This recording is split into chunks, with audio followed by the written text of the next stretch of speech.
Hi, and welcome back to Continual Fandom. I'm your host, Jim Nettles, and tonight we are going to be going back to summer camp, and, well, we're going to be hopping in the canoe with Jason. We're here to talk about the Friday the 13th franchise, so let's go around and see who all is coming in to go to summer camp with me. So we're bringing in our own very own slasher, Jason, so you want to introduce yourself? Hey, I'm Jason Gilbert. I am an author, wrote the Cold Stone Case Files series. It's my current one. Wrote the Clockworks of War. I also do a stream with Oh Hi Mark every week called Terrible Movies with Wonderful People. You can catch us on Sundays. You can catch us on Wednesday nights for playing Jackbox games. I'll send Nettles that link so you can put that out, up for you. And I am also a Friday the 13th freak. It's actually my favorite film franchise. Derek? Good evening, everyone. My name is Derek Austin Johnson. I am a writer predominantly of literary horror fiction. I've been published in Camp Slasher Lake Volume 1. The Splatterpunk Award-winning Camp Slasher Lake Volume 1, as well as Interior Skies. My story Jellies is in the current issue of Midnight Tales. And Gary?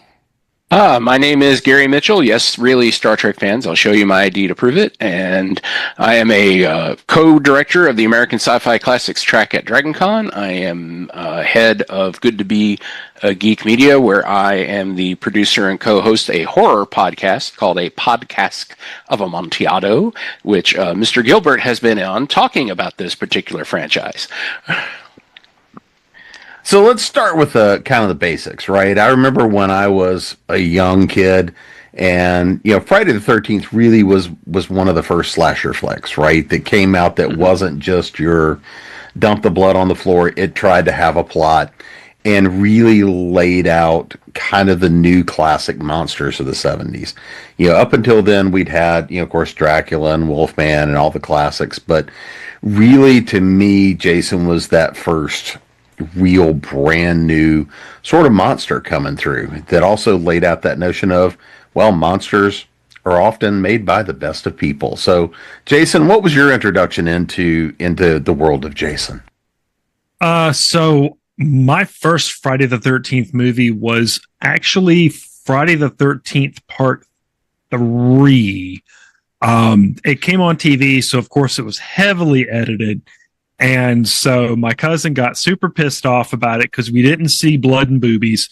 And we all walked all the way down to the video store. We were in Newberry, South Carolina. And we rented the cassette tape for Friday the 13th, Part 3, brought it back and watched it. Scared the hell out of me, had a great big time with it. I think I was 9. I think it was 8 or 9 when I saw that. I remember seeing like the trailers for Part 2, and then Part 7 was coming out, and at that point I was all about it. Had the 8-bit Nintendo game, and I would stomp around the woods pretending to be Jason. It was a trip. And then are we going to get the Jason versus Freddy movie? Are we not going to get the Jason versus Freddy movie? And then we finally get it, and a lot of people wish we hadn't, but we'll get there. It rolls. We'll get there. But I just, once I saw it, I was absolutely hooked. So, coming up, the big thing was, have you seen all of the Jason movies and all of the Freddy movies? So, the kids I was around were constantly trying to one up each other. And by the time I got to, I want to say the 7th or 8th grade, I could confidently say I've seen all of them multiple times. And then imagine my surprise, my freshman year of high school, Jason Goes to Hell comes out, and there's this really cute girl that I'm trying to flirt with, and so she invites me over for dinner, and her mom's in the kitchen cooking dinner, and our date was sitting on her couch and watching Jason Goes to Hell. And now here we are, 2025, and I mean, I'm one of the backers from the game when Gun Media put it out. I actually was in contact with them for a little bit when I used to do my Failflix website, and did a big thing. I was excited about the game. And now that the lawsuit's over, we're getting a series, we're getting another movie, and we're getting another game. So this should be exciting. Derek, how about for you? I mean, again, I think my introduction was probably on HBO, so at least, I was getting the unedited version on TV. But how about for you? Um, well, here's the thing. You have to understand that I'm a pretty core Gen Xer, and I avoided a lot of the golden age of horror right up until about the tail end because, I grew up in a fairly conservative household, and, at that time, horror was equated with slasher. And let's not get me started on the Satanic Panic. Having said that, I remember being 12 years old and seeing commercials for the first Friday the 13th movie, and just going, "There's no way I can sit through that. There is no way possible that I was going to be able to sit through even 10 minutes of that without developing a coronary." It wasn't, yeah, it was, I liked monsters, and that all seemed good. Take me to The Thing because, I can have some distance, not, basically also telling myself, I know the kids that are gonna be, at the target of this killer. Why do I want to see my friends die? Not realizing later these people are assholes. Yeah. So it really wasn't until probably I was in my early 20s when I finally decided to put on the first Friday the 13th. I rented it on video cassette and decided, let's actually explore the rest of this franchise. By then, I was actually starting to get an appreciation for a lot of the material. The book Men, Women, and Chainsaws actually helped sort of break down a lot of my own barriers towards not necessarily that movie, but towards slasher media in general. And I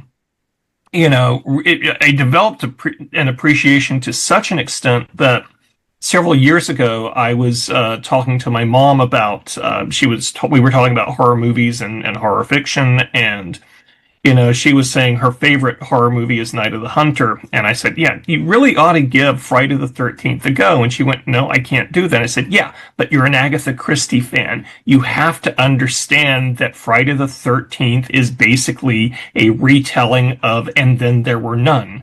With Kevin Bacon getting a knife and an arrow in his throat, but if you can get past that, then you can get past anything. So yeah, it was for me. Even though I had some exposure to it, being fairly young, it was fairly late for me coming to actually watch any of the movies. Well, and Kevin Bacon taking that arrow to the throat, I just take his preemptive for having to go through Footloose. Yes. So, Gary, what was your big introduction for going to summer camp? Pretty similar to Derek's. I was 9 years old when it came out, and I remember seeing the commercial on TV, the trailer for the first one, which was the camera going through the woods, zooming in on like all the kills. It was like 1, 2, 3. That trailer terrified me. Yeah. And and then when cable came around, and it came around on cable, I watched it. And my mom was a horror fan as well, but my mom's parenting style was, you can watch whatever you want, just don't come crying to me when you have nightmares. So I saw a lot of stuff. Too. Yeah, I saw a lot of stuff way too early, and this is one of them. But I loved it. It was one of those things. It's like, it was terrifying, and I wanted more. I wasn't a huge fan of the gore, but I was a huge fan of the fear. And, the first one, you have that great twist of who the killer actually is. Spoilers for a 45-year-old movie, that it's Pam. And then the way the series just goes from there, it was, if you were a horror fan in the 80s, you were watching Jason, you were watching Freddy, you were watching Pieces.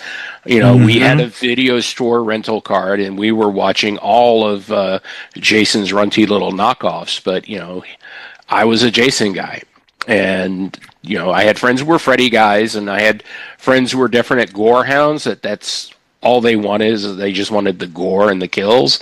And I'm like, yeah, I like Friday the 13th, though, because there's a little bit of a plot with it. Yeah.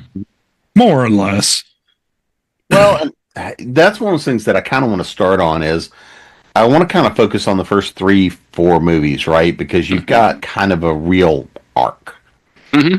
And you actually start getting a lot of the basis of lore. It wasn't just XYZ is happening and they're going and killing all the kids in the forest. You know, make sure you get your skinny dipping scene in and all that kind of good stuff. It really was that that notion of there's a story behind it, there's a reason behind it. Mm-hmm. And I when I watched it, one of the things I remember, because again, I love all the old monster movies, you know, where you go see, and you've got all the lore of Dracula, you've got all the lore of the Wolfman, you've got all the lore of the classic monsters. And it felt like that's what we were seeing was kind of that nascent, hey, we're going to build up a lore behind the next new monster. Because, I mean, the average slasher film, which was just, I'm pissed off about whatever and, go crazy. While there's a lot of those that are fun, the lore side of it was one of the things I think that has created the reason for this to has stuck around this long and be this important. So, Derek, kind of thinking about those first couple of movies, what is it for the lore with you, the story that kind of grabs you and holds you, especially having written some stuff in summer camp? A lot of it that's a really good question. Because at least with the first movie, I didn't go so much for the lore so much as just to figure out what all of this was about. Just getting over this, this sense of, just the sense of, why would you go to this, to this summer camp where people keep, turning up dead or anything like that. It was a running joke, but, with a lot of friends that I had. But I think it was just the sense that it was almost a generational curse. You have the killer in the first movie who is able to sort of transfer all of this pain and anger to her son, and have them actually begin to continue this retribution. This is not actually, none of this, what I'm saying, is actually in the movie, but it's kind of symbolic for what I always sort of pictured. This is the sins of the father or the sins of the family are left to the children. So Jason is sort of continuing to wander these woods, wander Camp Crystal Lake, looking for fresh blood. That's actually kind of a fascinating and really an appealing idea, which is all the more surprising when you think about the fact that the origins of the original Friday the 13th were basically nothing more than a title, and they had to build an entire movie around that. And it's also the idea that summer is freedom, and freedom means experimentation, but ultimately there's a sense of God, I'm going really highfalutin on a lot of this, and I apologize, everybody. But if you were experiencing that freedom, you were experiencing, in essence, the death of childhood. So, if you look at these things in just the right way, people are going to Camp Crystal Lake, they're winding up dead, but in a lot of cases, when you go through adolescence, your childhood is essentially dying. So that sort of take really fascinated me. I could be completely wrong about all of that, but it's a read that I've kind of stuck with for a while. Gary, how about for you? Yeah, what's amazing me thinking about this is Friday the 13th as a franchise, a lot of the lore is just I'm not sure what our language limit is here, crap that people made up. A lot of it is the fans inventing reasons and lore. I'll never forget a conversation I had with a friend one time where I was asking her if she liked Star Wars, and she said, and this was like in '98, so the prequels hadn't come out. This is just the trilogy. And she was like, I'm not really a fan. I have to make up too much of the world myself. And I always thought that was a weird take, but then it's a line that stuck with me because a lot of the Friday the 13th, in the movies themselves, the lore is Jason drowns, His mom gets revenge. She gets decapitated, and suddenly Jason's back, and that's never explained in the movies. Then he gets killed. I mean, not really. I mean, there's no real. Not at really, least in no. the first 4, especially. It's just okay. He's here, and where has he been this whole time? Did the lake spit him back out as an adult? Did he actually not drown, and he's been wandering around in the woods like some sort of psycho hillbilly living off the land? We don't know. And so there's all the different fan theories and stuff, which is fun. Fans, all nerds love to figure out stuff and make up. I mean, there's the reason Marvel has the no prize. We will pick over minutia and make up our own theories. Yeah. But in these first 4, especially like you were saying before, Jim, there is a through line. You can watch all 4 back to back as one full story. Yeah. Mm-hmm. And that is partly, I think, due to the fact that they were made so close together, like right on top of each other practically. So they didn't have time to think too deeply about it. It was just, we got to get the next one of these out the door. We got to make some money. But and they it was did the plan. 80s, let's be honest. Right. Yeah. But there's enough little bits and hints and tidbits, and it's got a death curse. Ralph. Yeah, I love Ralph. Ralph is great. Which it always surprised me that he dies so early in the franchise. I was like, oh, he hangs out for like 6 movies, right? No, 2.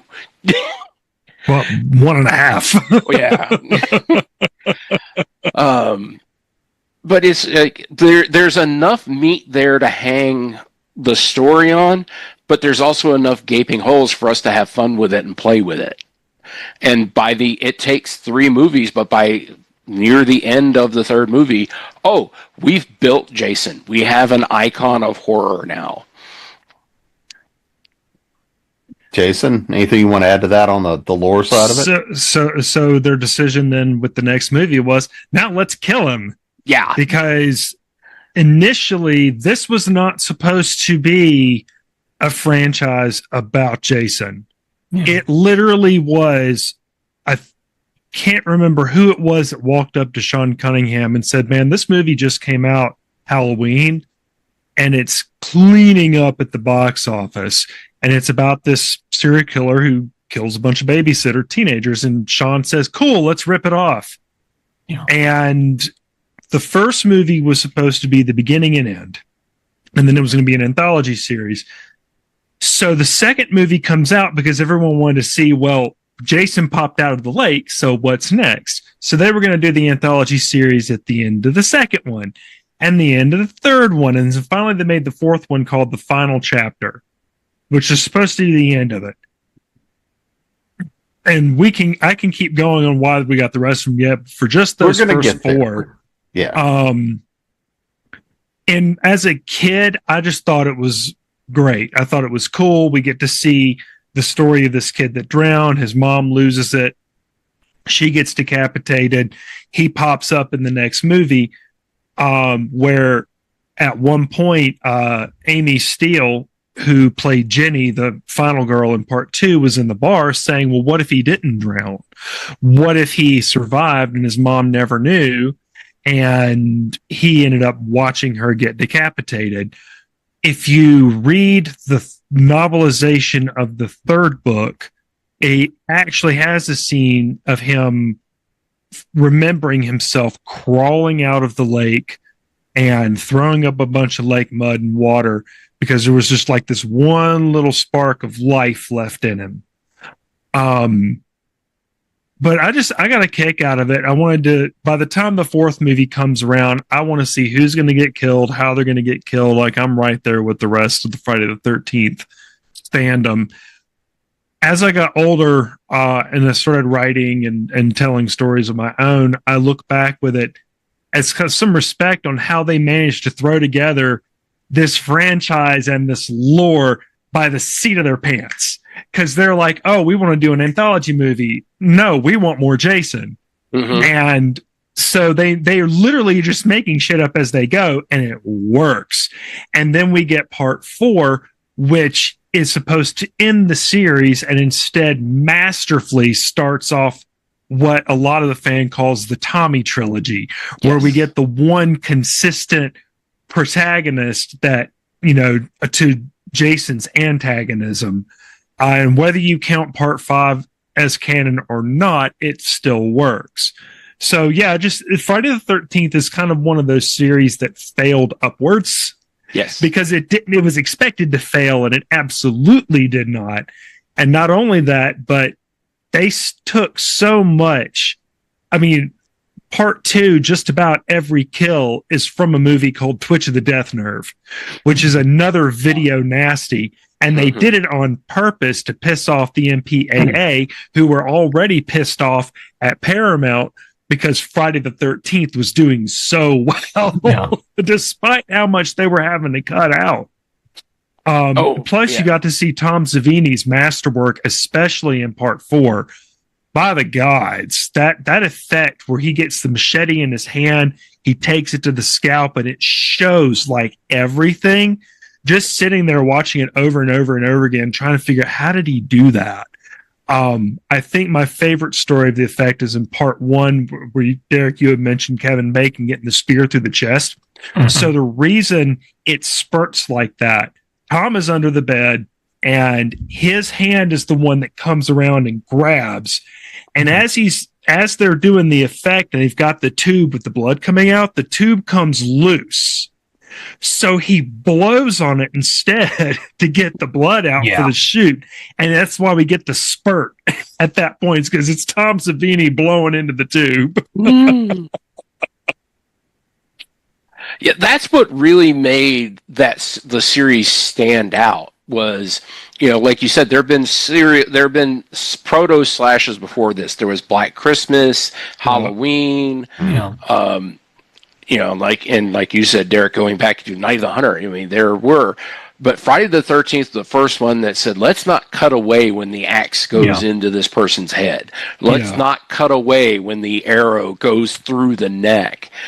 And I remember the fans loving it, and the parents and the parental groups shitting themselves. And that just fed into it. It made you want to watch it more. Every time the moral guardians get involved, the kids go, "Oh, what? I need to see this."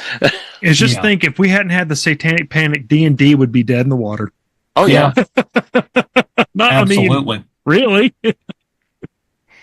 Nothing makes better marketing than having Tipper Gore slap a label on it.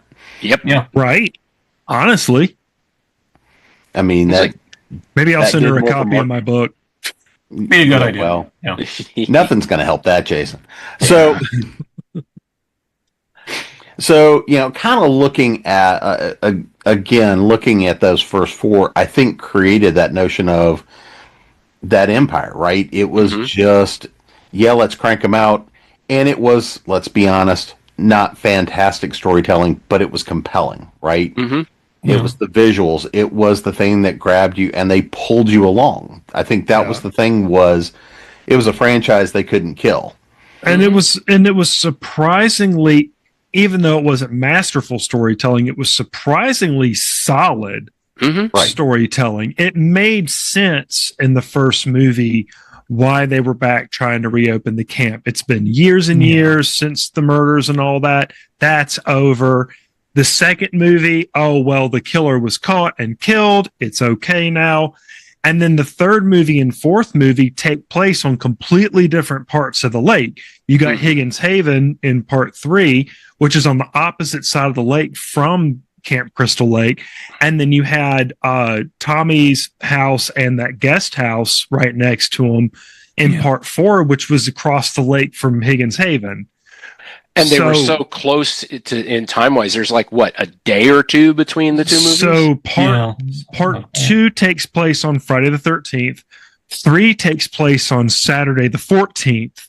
And 4 takes place that following week. Yeah. Yeah, I mean, it's really compacted. 2, 3, and 4 are really in that time frame. Yeah. So they don't really start splitting up till 5, and then that's when you start getting years in between. Well, But those first four really also work because those characters are still characters. Yeah. Yes. It's not till like 5, 6, 7 that they start becoming thumbnails. Meat bags. They're right. You know, there's still interesting characters that we care about, and we don't want to see them get killed. Whereas in a lot of the knockoffs and in the later movies, it's like, would you just kill this jackass already?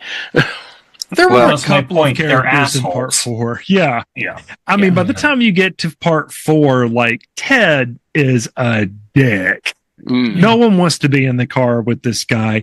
At least in the part 3, Shelley, he's likable dork. He's a dork. He's annoying, but he's likable. And none of the characters are really like particularly terrible people except for the biker game. You get to part 4 and literally half the cast are just the shittiest people you'll ever meet. What's he keep calling the guy? God, there's my one, calls him dead fuck all the time throughout the entire movie. And it's Crispin Glover who he's calling that. And they wrote his character so pathetic that then you turn around and he's just as big a dick as the rest of them. He's just in a different way. well, let's talk about the Tommy trilogy a little bit. Absolutely. Right. So it was again, we're back to the franchise we can't kill, so, you know, let's go make more money. Yeah. You know, and it's almost let's start playing with the notion of he's in the psych ward and let's go retcon a bunch of stuff. Yep. Yeah. It was 5 was supposed to kick off the anthology. It failed, obviously, in doing that, but that's the reason why we got, it's not really Jason, it's Roy, but he's pretending to be Jason, because then part 6 was going to be something completely different and unrelated to Jason Voorhees, and the audience wasn't having that. Mm-hmm. And part of that, I can only imagine that part of that may have been a reaction of not Friday, but Halloween 3, which tried to do an anthology piece, and nobody was interested in that. You know, and why would they be? You know, you have this title, you have, especially by part 4, you have iconography. You know, why would you not continue to use that? You know, right. And I think it's mostly because Sean hated Jason at that point. He hated the hockey mask. He didn't write Jason. Victor Miller wrote Jason as who dies off screen. We don't ever see him in the first movie. And that's the character, even from the word go, that everybody gravitated towards. Yeah. It's like, you know, you showed him pop out of the lake. And even then, honestly, I mean, let's just all be real. Friday the 13th would not have worked without that ending. That ending literally makes the entire movie just fall in place. Yeah. But with that ending, you get the demand for a sequel. You know, what's coming now? What's coming next? And hindsight 2020, I'm 1,000% sure they're glad they did it because it made them all damn rich. Yeah. Oh yeah, Friday the 13th is a fascinating study in studio politics. Yes, because the suits hated it, the moral guardians hated it, but they were so cheap to make and so quick to make, and made so much money over their budget that they kept Paramount in the black through the 80s. Yeah. And every time they were like, well, we don't want to make this anymore. We want to make prestige pictures. We want to make better pictures. Things that, you know, because they were mocked endlessly for why you're just cranking out this garbage by the critics and everything. But the audience would show up and it's like, okay, we got to make our budget next year so we can make the unbearable light of being pretentious. And well, let's make another Jason movie. Cost us $10,000. We make $10 million. And then let's connect them with the next 3. Let's go 4, 5, and 6, and let's see what happens with Tommy Jarvis now, because everyone loved Tommy Jarvis. Yeah. Who was going to be Jason on the playground, and who's going to be Tommy? Right. And then it was the studio. That's why, though, they tried to kill this franchise in part 3, in part 4, in part 5, in part 6. They just kept trying. And it feels like I thank you, Jason, for earlier reminding me that it was 7 where we saw Tina. I mean, it felt like they ought to jump the shark when you start bringing in telekinesis. But by then, did it matter? Not really. Not really. My youngest brother wanted to see that precisely because we're going to get telepathy. Cool. Mm-hmm. It was the whole idea of, I mean, at that point, we wanted Jason versus Freddy. Because we've had enough Nightmare on Elm Street movies now. We just wrapped up the Tommy movies with part 6. We have our Tommy now, Tom Matthews as Tommy Jarvis. So we're set. Let's do a Jason versus Freddy. Let's get Tommy in there. Let's get Nancy in there. We can just retcon 3. Who's going to care? Because it's Jason versus Freddy. Mm-hmm. Well, no, let's get Jason versus Carrie, which was the idea from part 7. John Carr Beekler, I met him at Mad Monster one year and got to yap with him a little bit about it. And that was his whole thing, was like, let's see what happens when Jason meets somebody who's not necessarily just the final girl that runs and throws stuff at him. She picks up a couch with her mind and throws it at him. Whole different world. And it worked. Yeah. Mm-hmm. But that's also really worked. But that's also when we started giving him more superpowers, right? It was, you couldn't. Yeah. Part 6, he comes back and he's got like the super strength and whatnot, but they added on with basically teleporting in part 7.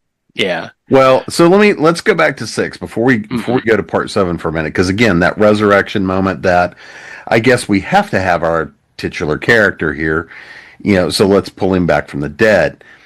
What do y'all think of the Cenobite theory? That's the moment he becomes a Cenobite. The opening scene was more of an homage to Frankenstein on purpose. And Tom McLaughlin, the guy that wrote and directed part 6, said, the thing with the audience is they want Jason. He's definitively dead. So we'll just bring him back from the grave. Well, if we're going to shoot him with lightning and he's back from the grave, what if he's got some supernatural powers, like he's got the strength to put his hand directly through somebody or tear someone's arm off? And so he deliberately made 6 more of a horror comedy and ended up being the top movie in the franchise everyone loves. It's my favorite. It's the one I love. And that's part of it, is like, at that point he becomes, because you can make arguments about in 3 whether or not he died, and 4 is definite. He gets, he is DED dead. But when he comes back, he is explicitly supernatural in 6. I just think he's a revenant. I think he's just a undead spirit of vengeance, and that's why you can't put him down. I've heard I hadn't heard the Cenobite theory. I've heard he's a Deadite theory, which comes from later in the franchise. But for me, he's an unstoppable meat train of death and anger, and that's it. I mean, he doesn't care. He doesn't have any other serious motivations. He wants to be left alone on his lake, and you cross into his domain, you have forfeited your right to live, and he will hunt you down and kill you. Yeah, I can kind of empathize.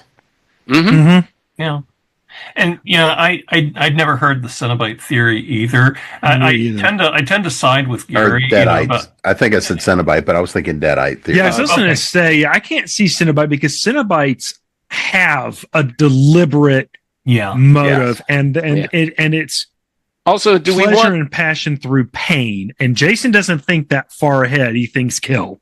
And do we want to see Jason in bondage gear? It depends on what you're into. Yeah. There is fanfic of that, I insert.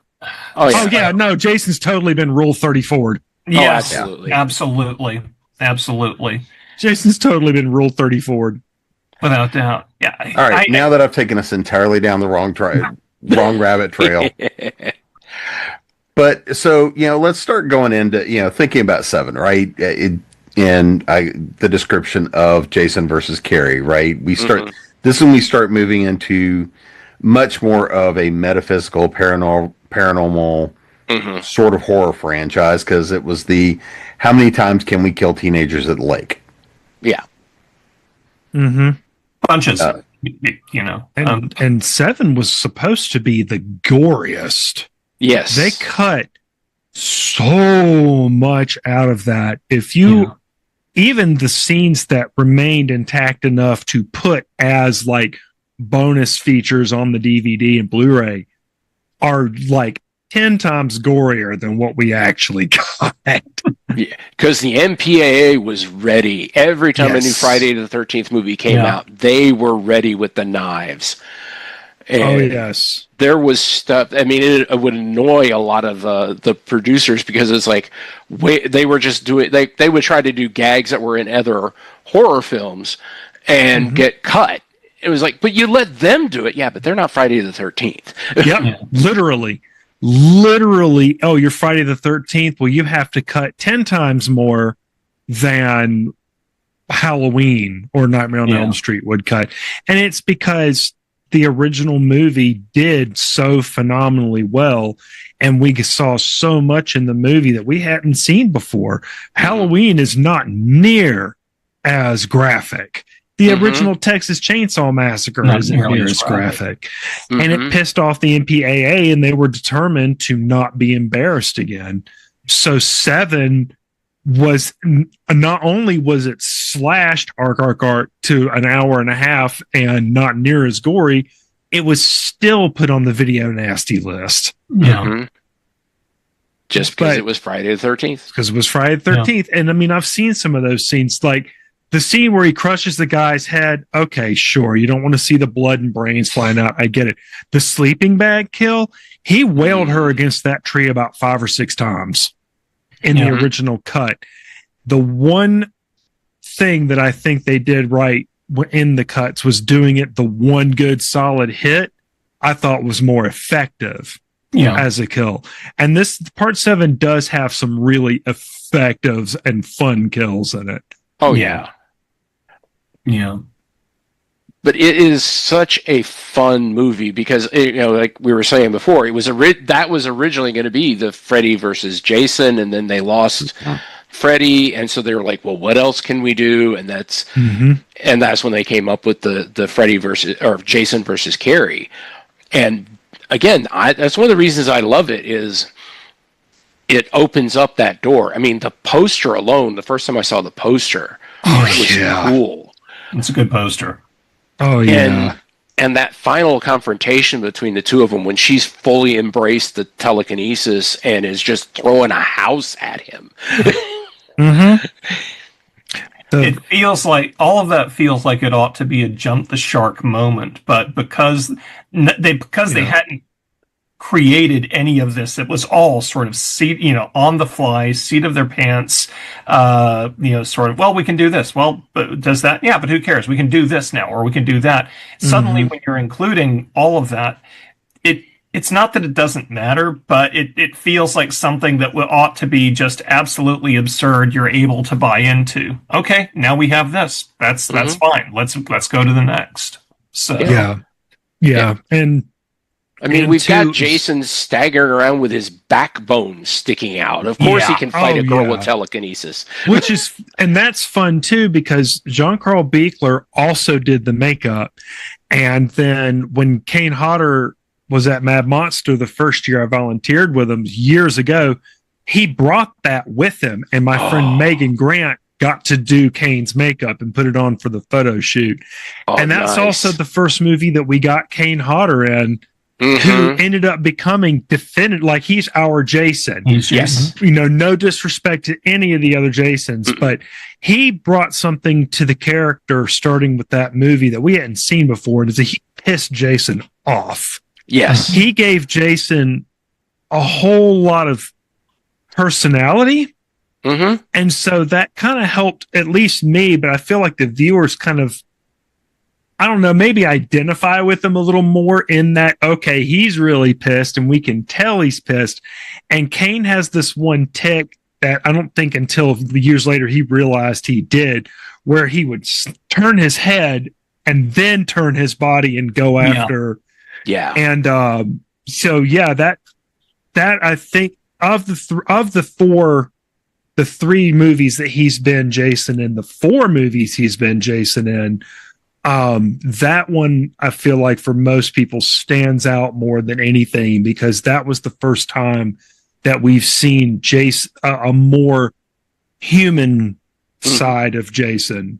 Still formidable, still a killing machine, but now he's got that rage behind him too, which frankly makes him even more terrifying. Yeah, well, Jason, you'll appreciate this analogy I've always heard one time of a good kaiju movie. When you're watching it, you should be able to hear the wrestling smack talk between the monsters in your head. Yes, absolutely. Yeah. And when you're watching Kane Hodder as Jason, you know what he's thinking. You know when he's puzzled. You know when he's confused. You know when he's, I would never say happy, but at least content. And then he's pissed. Yeah. And the way, and my favorite thing he does, which I saw a panel with him, Doug Bradley, and one of the Michael Myers actors talking about playing the monsters. And I asked, my one nerd question was like, what did you bring to the character that's your favorite thing? And he said, my favorite thing is the breathing.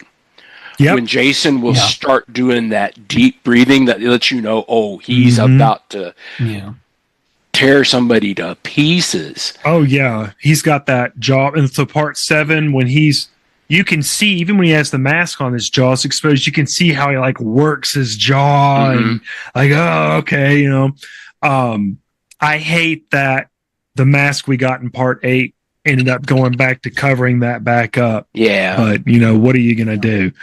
But in 8, we have one of my favorite moments when he's at the very beginning, when he's chained up and we get that tight shot at his face and he just does that look at the guy. And I remember watching that in the theater. That was the first one I saw in the theater. And you're talking about Jason X. Yeah, Jason X, sorry. Yeah. Yeah, when he does that look, and it's like, oh, God, that guy's a dead man. It's just one twitch of his eyeball. For as goofy as that movie was, that opening scene was probably one of the most terrifying moments in the franchise. Absolutely terrifying. Wish the rest of the movie had that kind of energy. But you're here watching a Friday the 13th movie, or if it's a New Line film, one of the Misadventures of Jason Voorhees movies. You can't go in expecting gold, man. You do that, you've already lost. I was going to say, let's move forward into 8, which was, Jason and the Muppets Take Manhattan. Jason takes a boat ride. Jason takes a boat ride to Manhattan. Yeah. And that was one of those moments when you're like, okay, really, they found a way to kill the franchise, right? I remember thinking that when I saw the ads for it, which was they really have found a way to finally kill the franchises. Yeah. We're going to take him to New York. Because is anybody going to really notice, first of all? But yeah. Everybody was taking Manhattan at that point. We had so many, this person takes Manhattan. This person goes to New York. So it wasn't surprising that Jason would. And I think, too, definitively, they were wanting to make this the end of the franchise and go out with a bang. And then they got to see the price tag of what it costs to shoot in New York and realized it's going to be Jason Takes a Boat Ride. Yeah. And yet it was still the most expensive, I think, at like $5 or $6 million. Yep. Which, when we talk about movies back then, even then, but it's like, that was the most expensive one? Yeah, that was just to get the permits in New York. Yeah. Yes. Yeah. Most of that money went to the few scenes that they shot in New York. A lot of it was shot in Vancouver. Yep. Yeah. A lot of the New York scenes. Well, in Toronto, too. In Toronto. Yeah. And then the boat was supposed to be this luxurious cruise boat. But they didn't have the budget for that because they had blown it on shooting in New York. So we got a fishing boat. Yep. The luxurious John boat. It's the low point in the series for me, but I still like parts of it. I still like some of the kills. I do like the 10 minutes we spend in New York. I like when he's walking through the subway, and like you said, everybody's like, some guy in a hockey mask. Because that's New York. Because in New York, that's a Tuesday. Yeah. I mean, it's like guy walks through, he's wearing a hockey mask. Go him. Dude, I live in Asheville. I can tell you some of the shit I've seen downtown. And people are just like, yep, must be Tuesday. Mm-hmm. It's what you do. But it's also the only movie where we've seen Jason on Jason violence. True. Yes. So Ken Kersinger was the cook in the diner, and he was also Kane's body double and actually was Jason in a few scenes that they were having to shoot simultaneously where they needed Kane in other places. So like the scene where she crashes the car into him, that's not Kane Hodder, that's Ken Kersinger. Okay. Yeah. So what about Jason Goes to Hell, where they once again really tried to make it the last? I like it. It's not perfect, but it's better than 7.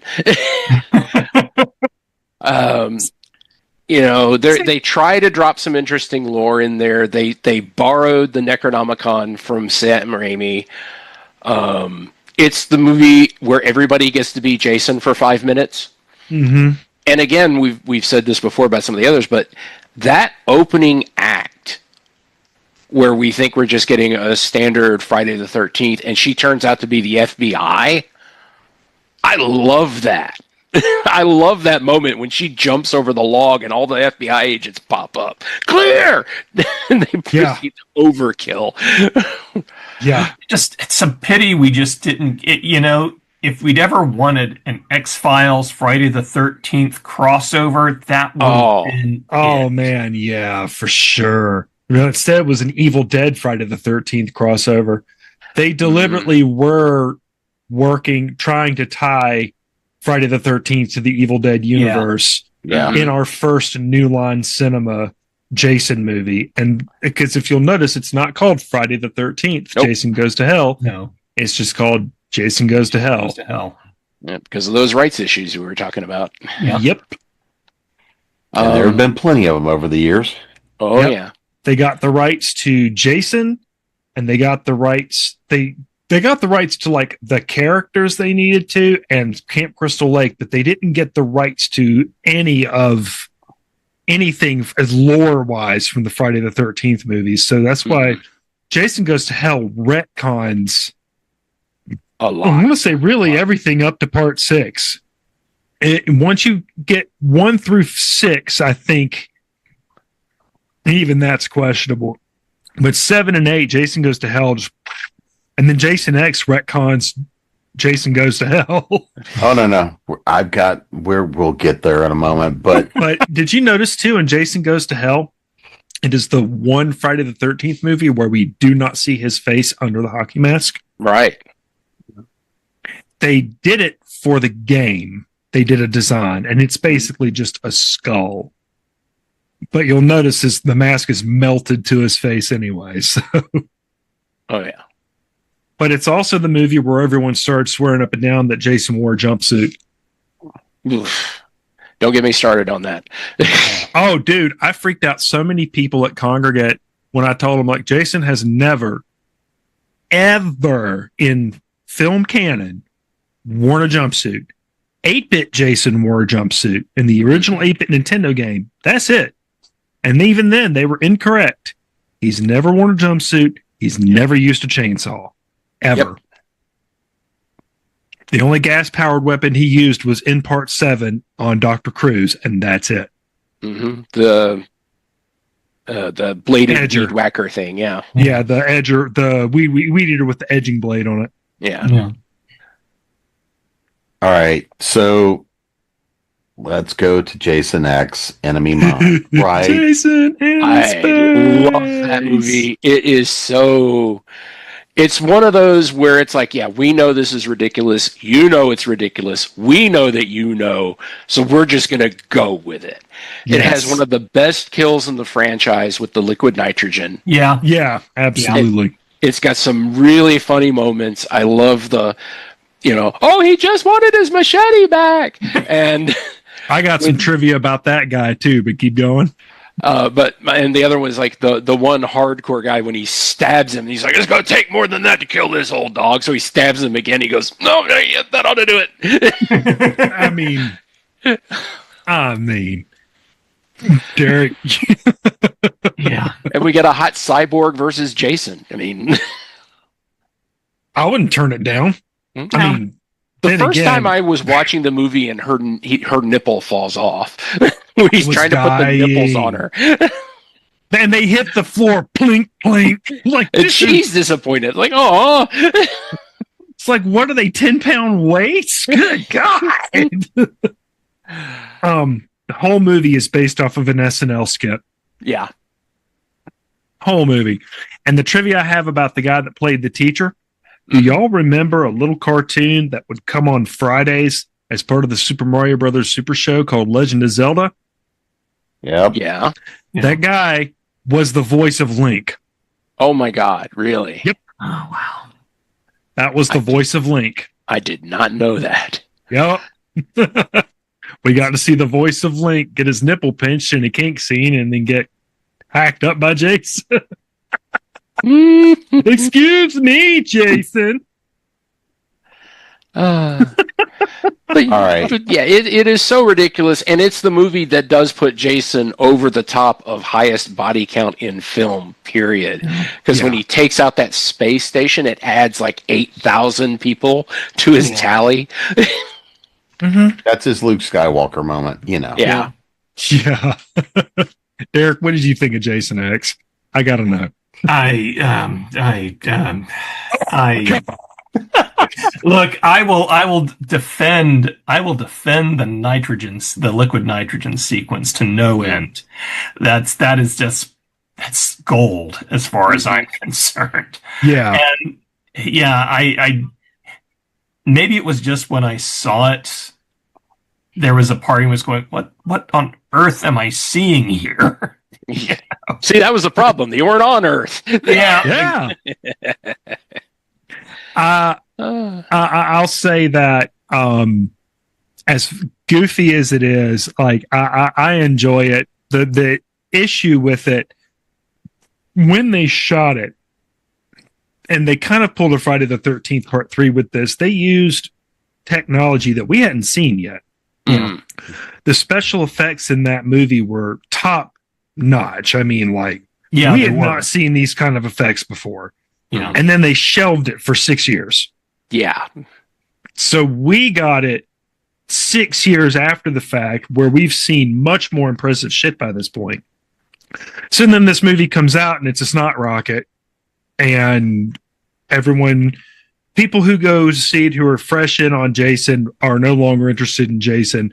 And then the fans go see it and love it or hate it for their own reasons. It really, I think, kind of like Part 5, I feel like Jason X is one of the more divisive films in the franchise, because it's black and white. You don't have anybody who's like, oh, well, it's okay.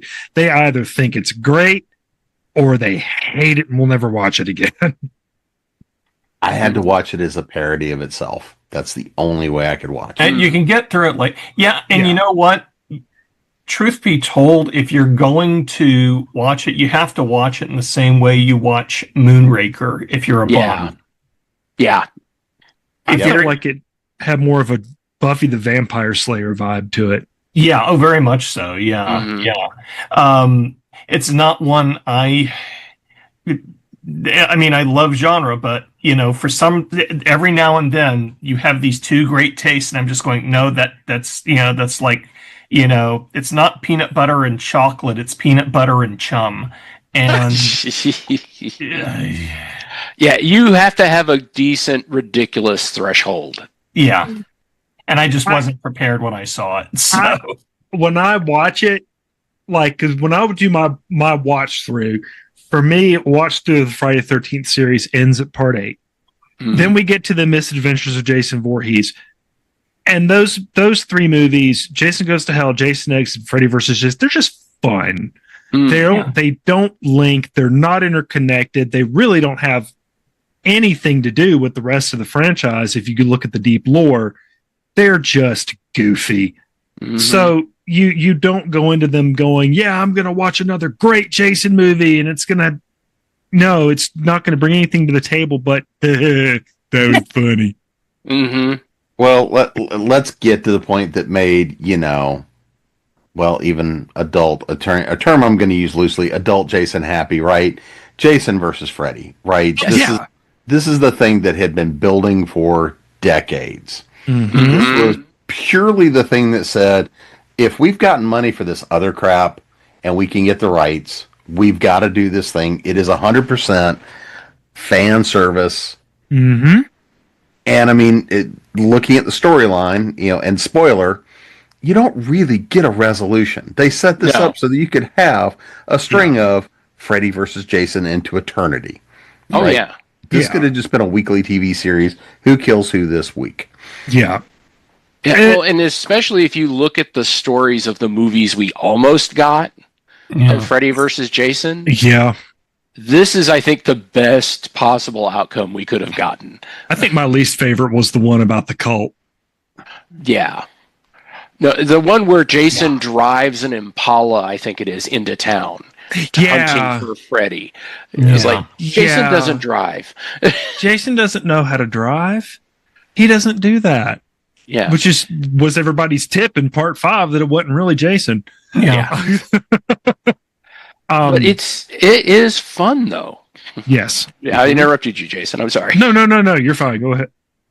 Yeah, but it's just if I got what I wanted. I wanted to see Jason and Freddy throw down, and by the end of the movie, they threw down, and I was into it. I love that sequence in the end when they drag, as you have to, drag Freddy into the real world, and they have the fight in the camp. Yeah. It's everything I wanted. Yeah. We have Freddy acting like a spider monkey, going as fast as he can, trying to kill this unstoppable brick. And if Jason's like, if I just get my hands on you. Mm-hmm. And then I think it was just poetry that at the end of the movie, Freddy stabs Jason with his machete, and Jason kills Freddy with his own glove. Yeah. Just poetic. I do wish they could have worked out the rights to get the original ending that they pitched, where Freddy and Jason are fighting in hell, and then these series of chains and hooks grab both of them, drag them apart, and Doug Bradley steps out going, "Gentlemen, what seems to be the problem?" Oh yeah, but I can't see Clive Barker signing that shit. Oh no. That got shot down very quickly. Yeah. But I would have loved it. Well, I wonder what cut you would have loved of the original Jason versus Freddy. Derek, you probably know about this too. The original script was 4 hours long. Yeah. Mm-hmm. And we actually see Freddy rape Jason before he drowns. Mm. So that got cut immediately. Yeah. What we got was incredibly scaled back, and Kane Hodder got shafted out of the role. Like he really did. Yeah, I mean, not like, oh, I'm a fan, it should have been Kane and not Ken. And I've met Ken. Ken's a perfectly nice guy. Mm-hmm. No, they brought Kane into the office, showed him the script for it, and he's like, oh yeah, no, I'm on board. Weeks go by, months go by, and he sees a trailer on TV for Freddy versus Jason and sees someone else playing Jason. No phone call, email, nothing. Yeah. So that was a jerk move. Absolutely. It was because the director wanted a taller, more slender looking Jason, and his quote was, "Kane looks too cartoonishly thick." The man's real. You realize that, right? Yeah. Well, I mean, Ken Kersinger's real too. And he's taller than me, but he doesn't bring the personality of Jason that Kane brings. Let's just say, for the sake of argument, that Kane would not have been available. Jason still needs to have that kind of massive, larger than life sort of look. Mm-hmm. If you needs to be a brick. Yeah. If you get him, if you put him on Slim Fast, it doesn't work. No, that's not a dig to Freddy versus Jason, but it just I felt like Jason and Freddy versus Jason was more akin to the part 6 Jason. Yeah. where he was just more of a machine than anything. Yeah. And there's nothing wrong with that. I like CJ Graham's Jason. Oh yeah. But I do feel like Ken Kirzinger, and it could have been through direction. I'm not going to wholly blame him for it. No, He did not bring to Jason what everyone was expecting. So at the end of it, it kind of felt like Robert Englund was acting off of a wall. Yeah. And not Jason from, that we were expecting. Yeah. Mhm. Yeah, definitely. But it did, I think, leave the franchise in a good spot to all these fan films that we're getting now. Yes. Yeah. Especially, during the lawsuit. I don't know if you guys have watched any of those, but some of them are, like, of course, really bad. Mhm. And I'm not going to name the really bad ones because that would be shitty. Some of them are phenomenal. And Never these guys hike alone. Never hike alone is like, that's it. And if you want another good sequel to part 6, because they retconned Never Hike Alone, retcons 7 and 8. Friday the 13th Vengeance also retcons 7 and 8. But we also get to see who the killer was in the very opening scene of the original movie. They reshot it shot for shot, and it is not Pamela Voorhees. It is Elias Voorhees, Jason's father, Oh, wow. who is played by CJ Graham. Yes. And Vengeance, and I haven't seen the sequel yet, but Vengeance is hard, real hard. And Tommy's not in the movie, but his daughter and I think her kid or her nephew or brother, I can't remember. It's been a few years since I've seen it. Realize that Jason's back. Yeah. Elias also realizes Jason's back, and he and Jason both are killing people, but Elias is looking for his son. Mm-hmm. You have to watch it. It's and good. That one, and you have to watch Never Hike Alone because Vincent DeSanti made Jason terrifying again. Mhm. Ghost Jason is terrifying. Yeah. And I really don't know if you haven't watched it. I'm torn between recommending finding it or waiting for what's about to come out, where the kind of remake redo that he's doing, which looks really good, which combines Never Hike Alone and Never Hike Alone 2. It's like, I don't know. It's like, it feels like, I feel like you should go watch it, but at the same time, it's like, maybe you should go into the remake with fresh eyes and then go back. He's taking Never Hike Alone, Never Hike in the Snow, and Never Hike Alone 2, putting all three of them together as a feature. Yes. Tom Matthews, the guy that played Where the Red Dot Goes, You Bang. This is the meds. This is all the drugs. It's affecting my memory. New drugs, kids. He's in it, and they don't hold back. Once it's an independent film, it's not beholden to a ratings board or anything. So what they do is what they do, and the effects once again are just awesome. And I think that was very shortly after the remake is when those started coming out. Yeah, real quick. Well, so I got two questions left. Now, one is going to be, what do y'all think about kind of the reboot from now, hard to believe, 15 years ago? I love it. I had a big time with it. A lot of people are like, oh, it's such a terrible movie. You're going to see a Friday the 13th movie. Like, maybe if like Robert Altman was directing it, maybe you could, have higher expectations, but it's Marcus Nispel. Mm-hmm. I mean, what are you looking for here? But I thought that they did a fantastic job with it. I thought that Derek Mears really channeled Jason quite well, and he did what Kane did as far as bringing personality to Jason, but he didn't copycat Kane. Right. He put his own print on it. Right. And I like the tie-in to the Transformers and Texas Chainsaw universe. Because Michael Bay was was an executive producer on it, so you knew we were going to have Trent. You knew, and it's Marcus Nispel, so you knew we were going to have the old guy with the tow truck. Even though Camp Crystal Lake is in Jersey, not Texas, but okay. Yeah, I like it. I think that I love the speed run of the first 3 movies being the opening like 10 minutes. Yes. I love that. I like the way they pay homage to some of the earlier kills. You know, we get we get a version of the sleeping bag kill. And I prefer the killer cut. If you can if you're going to watch it, watch the killer cut, which adds more stuff into it. But, I think it's fine. Of all the Platinum Dunes redos of the 80s horror films, it's the most successful. Yeah, and I'll go along with that. I think it's fine. Yeah, you're right, Jason. If this were Robert Altman, there would be, or for that matter, I don't know, Kubrick had come back and decided, let's do this.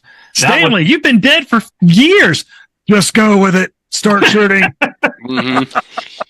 But I mean, yeah. What really do you expect from something like this? And it's watchable. It's more watchable than the Texas Chainsaw remake, which I've tried and I can't. I tried with the new Nightmare on Elm Street movie. I can't. I love Jackie Earle Haley, but Freddy shouldn't sound like Elmer Fudd. No. At the same time, I thought he did all right with what he had, but that's a different panel. Yeah. I mean, and because Friday the 13th has always had an underdog sort of feel to it, because it's always been kind of, it's that kind of movie, that it's been the poster child for that kind of movie. Yeah, I think this actually it worked. It's not something I rewatch, and that's not a fault of the movie. It's merely I'm 57 years old, and I'd rather go back to the glory days. So, but yeah, I have no ill thought of it, compared to some of the other remakes that have come out since about 2005 or 2006. I think it also too sets up, I think it sides more with the fan theory that Gary and I share that we were talking about at the beginning of Jason did nothing wrong. Yeah. Because you've got to, this kid is mentally disabled. He drowns after not being watched. He manages to live through it, but he's mentally disabled and he's lost in the woods and he can't get back to his mom and she doesn't know where it is. So it's all a great big miscommunication. When he finally finds her, he sees someone wearing a Camp Crystal Lake shirt decapitate her. Yeah. And now he's like, oh, well, you killed my mom. I'm going to kill you if you're here at the camp. Yeah. Which he does. So, and Gary had made this point a while back, and it stuck with me ever since. And I actually made this point to Ari Lehman when I interviewed him. He's played the very first Jason, the kid that jumps out of the lake.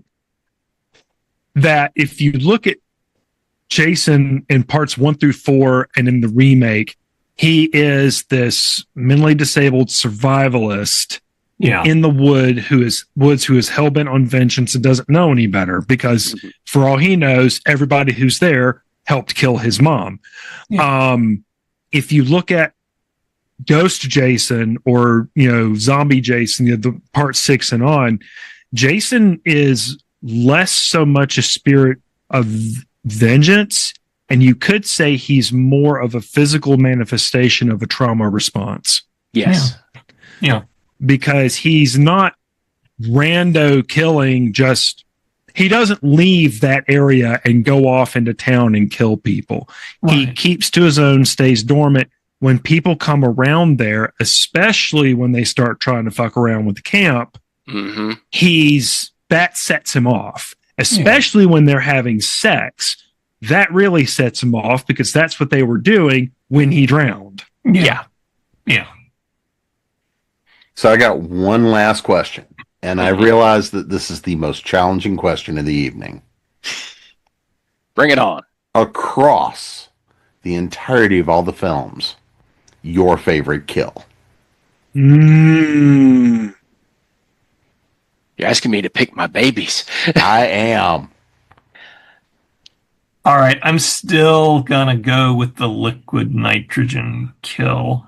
Sorry, just exploding into a million pieces. I mean, that was great. Yeah. Mhm. Yeah, that. Yeah, I think Gary and I are both waiting to see who's going to pick what. My go-to is usually the liquid nitrogen. I call that the greatest kill in the series. But since he's already chosen that one, I'm going to go with the sleeping bag kill. yeah. In part 7. Yeah. That was gonna be that was a really close one, but yeah. Mhm. My favorite in the franchise, as of, the remake's already been out and we've seen the fan films and stuff. My favorite in the franchise is actually the kill he does in the opening of the remake.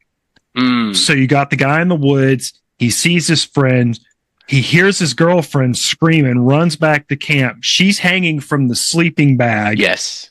Over the fire. He's trying to get her out. He gets stuck in the bear trap. And then old girl falls out of the sleeping bag into the fire. She's dead. Here comes the other girl running back in, trying to save him. Jason comes out of the woods and friggin' just right into the top of the guy's head with the machete, puts his foot on his forehead to pull it back out, and then turns around and comes after the girl again. And as he's swinging down, black Friday the 13th. Yes. Not only my favorite kill scene in this franchise, but that's how you open one of these movies. Yeah. Mhm. That was effective. The whole audience was dead silent when that hit. And I look around in the theater and everyone's like, because they're not expecting that. They're expecting the same kind of thing we used to see back in the 80s and 90s. They're expecting some goofiness here. Yeah, what they call on TV tropes, 20 minutes with jerks, and then Then we get then we get Sam Winchester hunting Jason Voorhees. Yes, for the next hour. One of my favorite other things about the remake, just if that reminded me, is not him. He's great, but the fact that they faked us out on the final girl. Yeah, I love that. They did. Yeah, because you weren't expecting that, because it's Danielle Panabaker, who's just as adorable as she can be. And we remember her being in all the Disney TV movies and whatnot. And she's definitely going to be the final girl. She's definitely a bit of a love interest. And then if those of y'all who haven't seen the movie, don't get attached. Yeah. And it is not graphic. And that's kind of what I appreciate about some of the kills in the remake is they're not all of them are overtly graphic. They go more for the brutality. Yeah. The girl under the dock. I love that kill. That's one of my fantastic favorites. One. Yeah. That was a good one. And apparently that water was absolutely freezing. Well, you could tell. Yeah. Yeah. Well, before we pray, go, Derek. before we stray off into more territory, Yeah. let's make sure that everybody knows where to find you guys. Website, social media. Of course, if there's something they need to add to that to be read pile or something else. So, Jason, you're up first. So you can find me on Amazon. You can go to my website, jasonhgilbert.com. It's got my link to my author page. My author page on Amazon stays updated all the time. My website, not so much, but Amazon does a great job of doing that because I don't. Excuse me. You can also catch me at Multiverse. I'll be there next month. In fact, I think Dr. Nettles will also be there. Derek, did you say you weren't going to be there? Not this year, no. Not this year. And Gary lives right there, so I expect to see you. I've also got Nerdfest in Rock Hill, South Carolina on October 11th, so you can come out there and come check me out. And then I will be at the Geekery Market in November with my stuff, so definitely come by my shit. Derek? Yeah, you can find most of my information at DerekAustinJohnson.com. I'm on the Book of Faces, the Gram of Instance, and the Clock app. I'll have a story coming out. I don't want to announce that one just yet, but I will have a story, an additional story in Cthulhu Dreams coming out early next year, and middle of next year I'll have another story in Chthonic Matter Quarterly. Gary? I am on the Book of Faces and the Clock app as well. Either look for Gary Mitchell or I believe on TikTok I'm under my Sneezy the Squid moniker. I'll explain that Cthulhu story sometime if you want. But look for the DragonCon American Sci-Fi Classics track on Facebook, and look for a podcast of Amontillado anywhere fine podcasts are sold.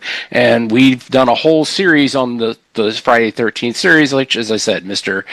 Gilbert has been a guest on, covering 4, 5, and 6. I figured the Cthulhu story, the Sneezy, what is it? Sneezy the Squid. Sneezy the Squid. Does that have something to do with like that one time your nose hairs grew down to your chin? Not quite, but it's similar. And now I have that in my head. Thank you, Jason. You're welcome. Hey, I'm here for you. I'm here for you, baby. I'm here for you. You can find me at jamesbnettles.com, authoressentialsworkshops.com, creativepros.com, and of course here at Continual, unless of course I get pulled into the swamp. Until next time, thanks for joining. Bye. Bye.